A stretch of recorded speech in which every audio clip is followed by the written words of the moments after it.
Le 6e chapitre, l'euro nous protège du chômage. Ça, c'était les promesses. On voit Martine Aubry avant Maastricht, encore une fois. L'Europe, ça sera plus d'emplois, plus de protection sociale et moins d'exclusion. Michel Rocard, Maastricht constitue les 3 clés de l'avenir. La monnaie unique, ça sera moins de chômeurs, plus de prospérité, politique étrangère commune, etc., etc. Donc on retrouve l'idée que l'euro va nous protéger du chômage. Donc là, c'est le taux de chômage. Vous vous rappelez de la croissance, c'est l'inverse. Là, la zone euro, elle est tout en haut, parce que c'est la zone qui a le plus de chômeurs.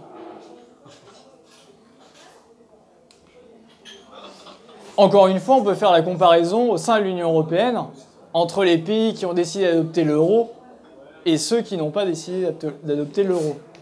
C'est intéressant parce qu'on retrouve d'ailleurs les mêmes périodes d'euro-fort, euro-faible entre 1999 et 2003. C'est le seul moment où les pays de la zone euro qui sont en bleu avaient un chômage inférieur aux pays qui sont hors de la zone euro. Et depuis, et notamment depuis la crise, on voit que l'écart ne fait que grandir. Si on prend en 1999, le taux de chômage des pays hors de la zone euro, il était grosso modo autour de 8%. Il est passé à 8,7%.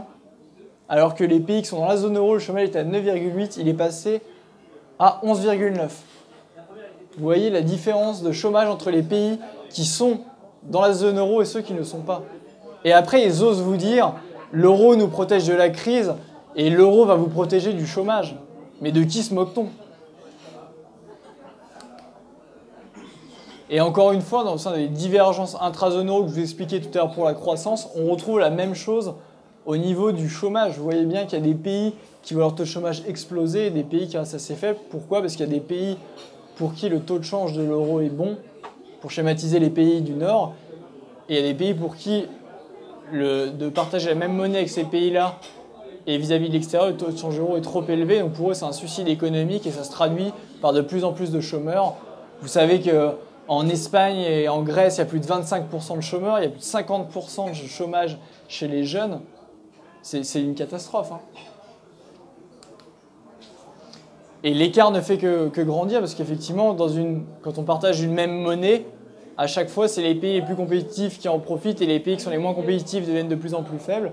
Donc on avait un écart de taux de chômage de 3,4 entre l'Espagne et le Luxembourg. On est passé à 5,3. Et plus on gardera la même monnaie et plus ces divergences entre les pays de la zone euro ne fera que grandir.